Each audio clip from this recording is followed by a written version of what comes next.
Lord of Mysteries 2, Circle of Inevitability. Chapter 59, again. Noodle Man danced once more, and Lumion confirmed that the mysterious dance could prevent the black thorn symbol on his chest from activating fully. It produced no terrifying sound, only an illusory whisper. This was highly advantageous for Lumion's special trait in the dreamscape. However, he discovered two problems. Firstly, Noodle Man's dance moves were extremely difficult and violated the human body's structure. Only a monster with exaggerated flexibility like Noodle Man could complete them.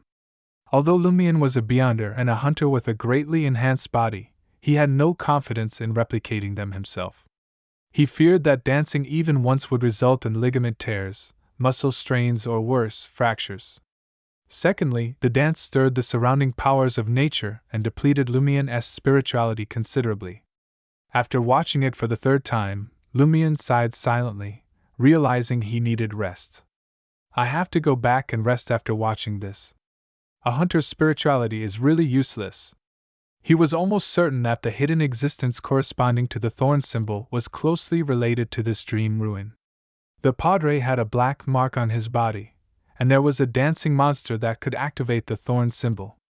It would be surprising to say that it had nothing to do with the hidden existence. Lumion believed Aurora's guess even more, thinking of the similar symbol on the Padre's chest and the dream ruins rebooting along with reality. The key to resolving the loop might be hidden in the depths of this place, playing a vital role. Is that why the mysterious lady kept hinting at me to unravel the secret of the dream ruins? The more Lumion thought about it, the more frustrated he became. He raised his left hand, which wasn't holding an axe, and made obscene gestures at the black thorn symbol on his chest. Ignoring the question of whether the hidden existence could sense or see him, Lumion felt that the problem wouldn't deteriorate any further, given that he had already fallen into a time loop thanks to him, and the people around him were becoming stranger and more dangerous.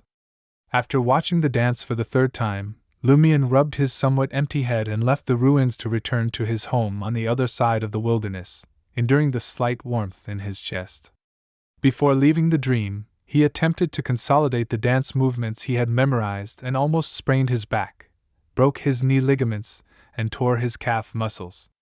Dog Shasterisk T, this isn't something an ordinary human can do! Lumion cursed and lay on the bed. As his spirituality was greatly drained, he quickly fell asleep. As Lumion awoke, the sky was just beginning to lighten. The sun had yet to rise, and the crimson moon had lost its luster. He sat up slowly, feeling the satisfaction of a deep sleep. His exhausted spirituality had been perfectly replenished. Walking to the window, Lumion drew back the curtains, allowing the light of dawn to flood the room. In the next moment, his eyes were fixed on the figure larger than an ordinary owl, perched on an elm tree not far away, staring down at him. Lumion quickly snapped out of his daze and opened his mouth. Aurora! Aurora! The suspect is here.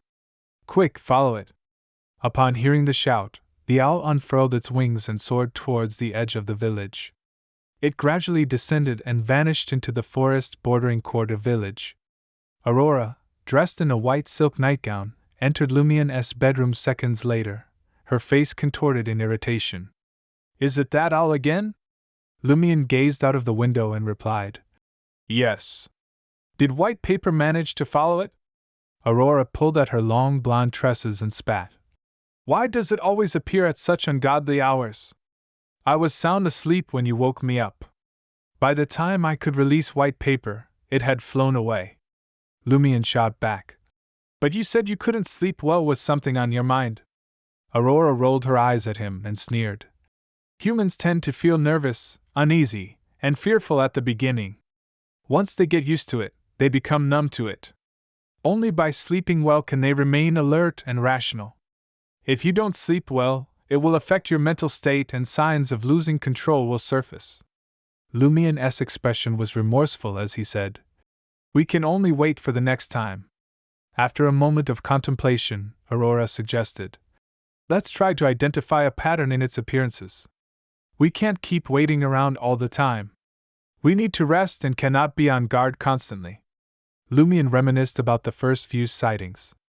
It's always in the latter half of the night and early morning hours. Why only during that period? Aurora inquired further. It seems more like an act than a pattern. Think carefully. Did you do anything or repeat the same actions on the corresponding nights when it appeared in the first half of the night? I was exploring the dream ruins, Lumion admitted to his sister as he began to recall. Before it first appeared, I killed the first monster in the dream. Before it appeared the second time, I activated the symbol on my chest through cogitation and discovered what was special about me. The third time, I consumed the potion in the dream and became a hunter. The fourth time, which is today, I discovered a way to activate my specialness in the dream to a certain extent while incurring less damage. How did you do it? Aurora asked eagerly. Lumion recounted Noodle Man's dance and his attempt. As Aurora listened, she thought about the owl. After her brother finished speaking, she deliberated and said, The owl's visits seem to be related to significant progress in your exploration of the dream. Lumion thought for a moment before his eyes lit up. Indeed! The first time I killed a monster, the first time I displayed my specialness, the first time I consumed a potion and stepped onto the Beyonder path, the first time I found a way to make use of that specialness. Similar major developments also have a certain reaction in reality. That owl sensed it and came over to observe? It smelled something. Aurora tersely acknowledged. In the future, we can deliberately create a similar opportunity to see if we can wait for that owl. I believe the next time it appears is after I mastered the mysterious dance and can truly use the specialness brought about by the symbol on my chest in my dream. Lumion pondered, revealing a malicious smile. When the time comes, I'll inform you before entering the dream. Be prepared. Aurora thought for a moment and nodded. I hope to figure out who the owl is related to and what role it plays in Corda's abnormality. Lumion seized the opportunity to inquire. Aurora Grande, sir, do you possess any knowledge about that particular dance? As you are aware, my understanding of mysticism is still rudimentary. Aurora dragged a chair in front of Lumion's wooden table and settled in. After pondering for a moment, she responded. Several notebooks have alluded to the existence of large-scale ritualistic magic during the early 5th epoch and throughout the 4th epoch. Those rituals entailed not only numerous sacrifices but also a multitude of participants. They employed specific dances to appease their desired entities in exchange for a response. In essence, it was a form of sacrificial ritual and magic. Dancing, from the outset, was believed to influence nature and facilitate communication with deities. Its effects resemble those of Beyonder language and the combination of herbs, essential oils, and other ingredients. In Aurora and Lumion's world, history was divided into 5 epochs.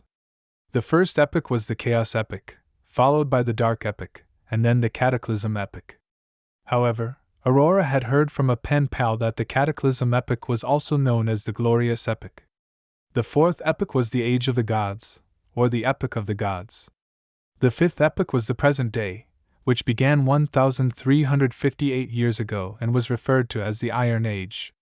Of the 5 epochs, the history of the first 3 remained unverifiable, with only myths and legends surviving. The 4th epoch occasionally yielded documents, information, notebooks, ruins, mausoleums, ancient cities, and so on. Nevertheless, history seemed shrouded in a thick fog, with only a faint outline discernible. The theological texts of the 7 churches often recounted stories from the 4th epoch, which served as the only source of illumination. After listening to his sister's explanation, Lumion hazarded a guess. That Noodle Man employs dance to appease the hidden entity that corresponds to the thorn symbol. Is it hoping to elicit a response or a boon? Perhaps a significant portion of its ritual is absent, resulting in an extremely weak effect. Or is the problem with the dream ruins causing a failure that can only trigger a tiny fraction of the power contained in the symbol within my body? It's as if I'm a god. Having witnessed Noodleman's dance and being pleased by it, I decided to highlight the symbol and offer a certain response. However, Lumion had no control over this. It was an automatic reaction of the thorn symbol. Aurora smiled and replied, You are more like a carrier of that symbol, a tool, in a sense. She paused thoughtfully and said, I suspect that the dance was specifically invented to please or communicate with the hidden entity that corresponds to the thorn symbol. Otherwise, it wouldn't have elicited a reaction from the symbol. Furthermore, based on your description, this is not something an ordinary person can accomplish. Only Beyonders with special enhancements can do so.